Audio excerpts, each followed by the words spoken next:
بني الإسلام على خمسة أركان في الدين صوم وصلاة وزكاة حج والشهادتين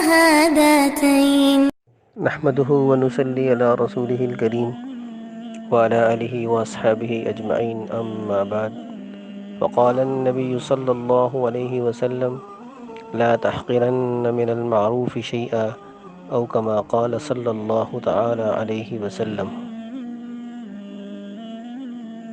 ہمارے آقا بلکہ پوری کائنات کے آقا حضرت محمد صلی اللہ علیہ وسلم نے ہمیں جو قیمتی ترین نصیحتیں فرمائی ہیں ان میں سے ایک یہ ہے، فرمایا کہ نیکی کے کسی بھی کام کو ہرگز گھٹیا مت سمجھو۔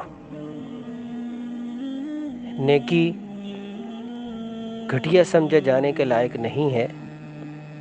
نیکی قابل قدر چیز ہے۔ اگر اسے نظر انداز کیا جانے لگے گا تو انسان کا اعمال نامہ نیکیوں کے اعتبار سے خسارے کا شکار ہو جائے گا۔ انسان اسی چیز کو اختیار کرتا ہے جسے ویلیویبل سمجھتا ہے۔ یاد رکھیں، اس جہان میں روپے پیسے کی اتنی ضرورت نہیں ہے جتنا کہ آخرت کے لیے نیکی کی ضرورت ہے۔ نیکی اس جہان کا سکہ ہے جس جہان کی طرف ہمارا سفر بڑی تیزی کے ساتھ جاری و ساری ہے۔ ہر گزرنے والا دن ہمیں ہماری قبر کے قریب کرتا جا رہا ہے۔ اس لیے رحمت عالم صلی اللہ علیہ وسلم نے ہمیں نصیحت کی کہ نیکی کے کسی بھی کام کو ہرگز گھٹیا مت سمجھو، بلکہ جب نیکی کا ارادہ دل میں پیدا ہو جائے یا نیکی کے کسی کام کی کوئی بھی صورت ہمارے سامنے آ جائے تو اسے سعادت سمجھ کر اختیار کرنا چاہیے، کر لینا چاہیے اور فوراً کر لینا چاہیے۔ شیطان کوشش کرے گا اور خیال ڈالے گا کہ یہ نیکی نہ کر سکے اور یہ سمجھائے گا کہ کل کر لینا، پرسوں کر لینا، پتہ نہیں کل یہ فرصت ہو، کل یہی جذبہ ہو کہ نہ ہو، کچھ نہیں کہا جا سکتا۔ اس لیے علماء کرام نے فرمایا کہ نیکی کی مثال ایک مہمان کی سی ہے۔ مہمان جب کہیں جاتا ہے، اگر اس کا اکرام ہو، اسے احترام دیا جائے، اسے قابل قدر نگاہوں سے لیا جائے، دیکھا جائے، تو اس کا جی کرے گا کہ وہ دوبارہ بھی آئے۔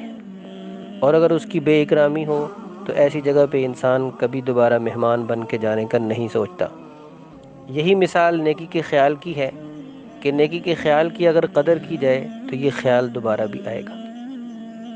اس لیے کسی بھی نیکی کو گھٹیا سمجھنے کی بجائے اسے باعث سعادت سمجھتے ہوئے فوراً کر لینا چاہیے۔ حافظ ابن حجر عسقلانی رحمۃ اللہ علیہ بہت اونچے درجے کے محدث گزرے ہیں۔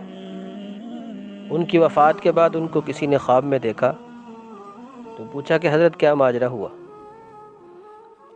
تو کہنے لگے کہ عجیب ماجرا ہوا، اللہ تبارک و تعالیٰ نے فضل اور کرم اور رحمت کا معاملہ کیا اور مجھ سے یہ کہا کہ ہمارے پاس تمہارا ایک عمل ہے جو تم نے خالصتاً ہماری رضا کے لیے کیا تھا، اس کی بنیاد پہ آج ہم آپ کی بخشش کیے دیتے ہیں۔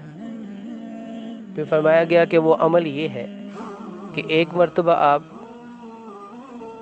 لکھ رہے تھے حدیث شریف، تو جب آپ نے قلم لکھنے کے لیے کاغذ پہ رکھا تو اسی وقت ایک مکھی آ کے بیٹھ گئی جو اس روشنائی کو، سیاہی کو چوسنے لگی، اور آپ نے اس خیال سے قلم کو جنبش نہیں دی کہ ممکن ہے یہ پیاسی ہو، چلو یہ روشنائی پی لے چوس لے، میں بعد میں لکھ لوں گا۔ چنانچہ جب وہ اٹھ گئی تو تب آپ نے لکھا، ہمیں آپ کا یہ عمل اتنا پسند آیا کہ آج ہم تمہاری بخشش کا فیصلہ کیے دیتے ہیں۔ دیکھیے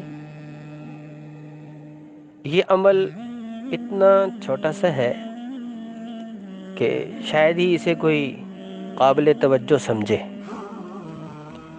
لیکن وہ چونکہ عالم تھے، اللہ والے تھے، اہل علم میں سے تھے، وہ نیکی کی حقیقت کو سمجھتے تھے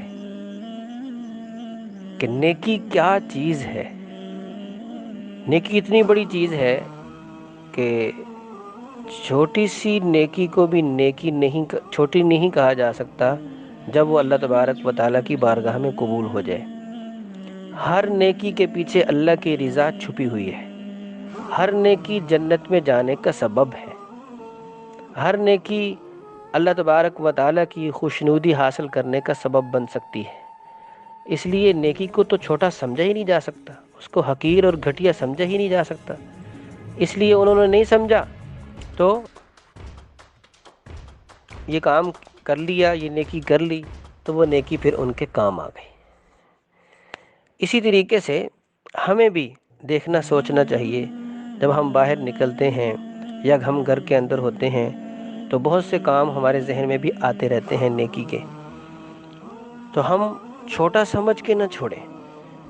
اس میں خطرے کی بات یہ ہے کہ اگر نیکی کو چھوٹا اور حقیر سمجھ کر ہم نے چھوڑنا شروع کر دیا تو پھر بڑی بڑی نیکیاں بھی ہم سے چھوٹنے لگیں گی، اور اگر ہم نیکی کے قدردان بنیں گے تو اللہ نے نیکی میں ایک خاصیت رکھی ہے کہ نیکی نیکی کو کھینچتی ہے۔ آپ ایک نیکی کریں گے، اللہ تعالیٰ اس کی برکت سے دوسری نیکی کی توفیق دیں گے، دوسری کریں گے تیسری کی توفیق دیں گے۔ اب دیکھیں، اذان آپ کے کانوں میں پڑی تو آپ نے ارادہ کر لیا نماز کا۔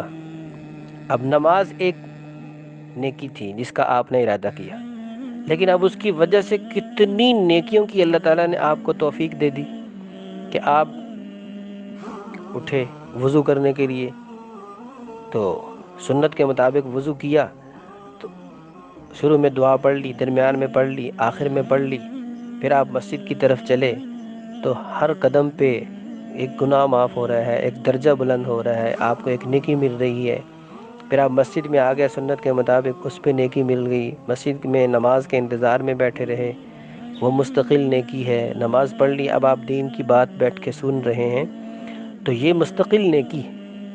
تو اتنی نیکیوں کی توفیق اللہ تبارک و تعالیٰ نے دے دی ایک نیکی کا ارادہ کرنے سے۔